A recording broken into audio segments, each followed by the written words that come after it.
AKS arch कल्याण समिति दहेज के खिलाफ एक सोच।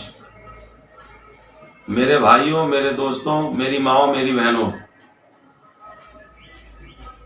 दहेज के खिलाफ हम कोई कानून नहीं बना रहे हैं। शरीयत मुकम्मल कानून है और दुनियावी एतबार से भी सरकार ने भी कानून बना रखा है। दहेज लेना और देना दोनों कानूनन अपराध हैं और सहयोग करने वाला भी अपराधी है।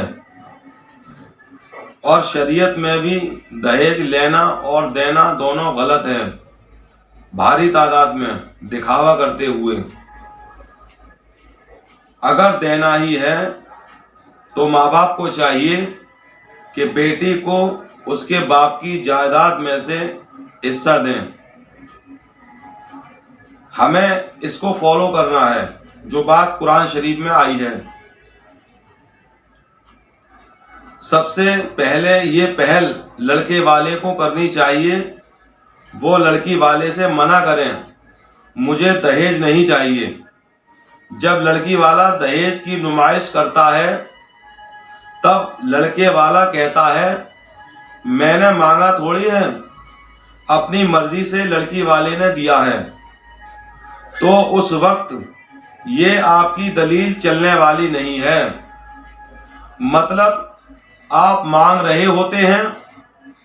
एक भीख मांगने का सामाजिक तरीका तलाश कर लिया है।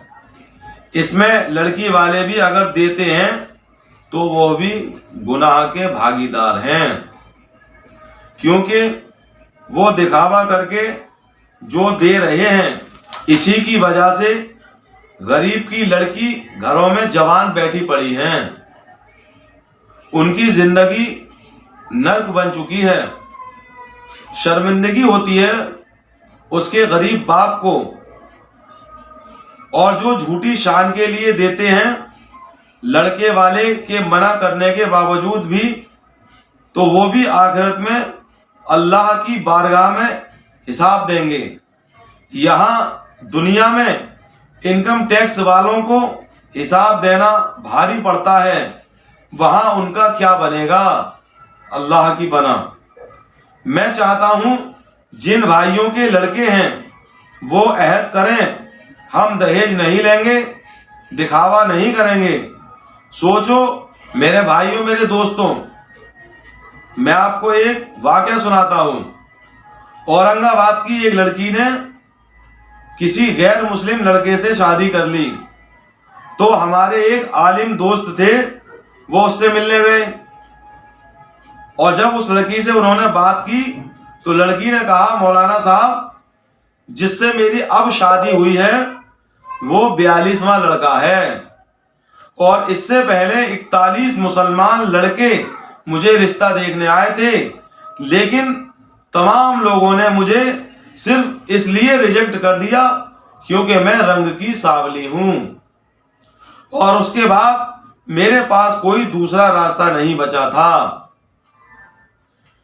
मेरे भाइयों, मैं ये नहीं कहता कि इर्तिदाद यानी मुर्तद होने की सिर्फ इतनी वजह है, यानी मुसलमान से काफिर बनने की उस लड़की की सिर्फ इतनी वजह है, लेकिन ये भी एक अहम वजह है। हमारे नौजवानों और उनके वालिदैन को बार बार लड़कियों को रिजेक्ट करने से पहले सोचना होगा कि क्या उनका ये अमल लड़कियों को इर्तिदाद के रास्ते पर तो नहीं धकेलेगा, यानी एक मुसलमान लड़की कहीं काफिर तो नहीं बन जाएगी इस जालिम मुआशरे की वजह से, या उसे कुछ गलत करने पर मजबूर तो नहीं करेगी, यानी वो लड़की जिनाकारी में तो मुब्तला नहीं हो जाएगी।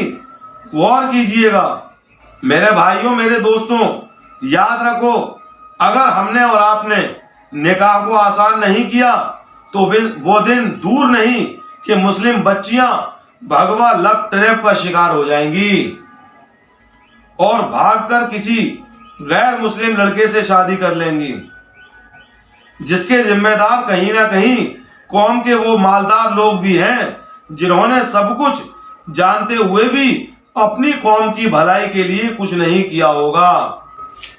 आपको पता है कि घर से भागी हुई बेटियों का बाप इस दुनिया का सबसे अधिक टूटा हुआ आदमी होता है। जब किसी की लड़की भाग जाती है तो उसके दिल से पूछो उस पर क्या बीतती है। पहले तो वो महीनों तक घर से नहीं निकलता, और फिर जब निकलता है तो हमेशा सिर झुकाकर निकलता है। आसपास के मुस्कुराते चेहरों को देखकर उसे लगता है जैसे कि लोग उसे ही देखकर हंस रहे हों। जिंदगी भर किसी से तेज आवाज में बात नहीं कर पाता, हमेशा डरता रहता है कि कहीं कोई उसकी भागी हुई बेटी का नाम न ले ले। जिंदगी भर डरा हुआ रहता है, अंतिम सांस तक घुट घुट के जीता है और अंदर ही अंदर रोता रहता है। एक बाप अपनी बेटी की मोहब्बत से नहीं डरता, वो डरता है अपनी बेटी के लूटे जाने से। बेटियां गुरूर होती हैं माँ बाप का। मेरी बहनों, इसे न तोड़ो, सावधान रहो भगवा लव ट्रैप से।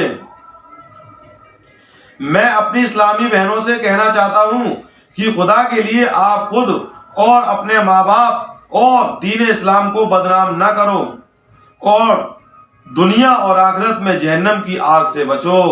मेरी वीडियो जिन जिन हजरात के पास जाए, सभी को चाहिए कि वो वीडियो एक दूसरे दोस्तों अहबाब के पास शेयर करते रहें, ताकि जो दीन की बात आपको पता लग गई वो आपका रिश्तेदार भी उस बात से महरूम न रहे।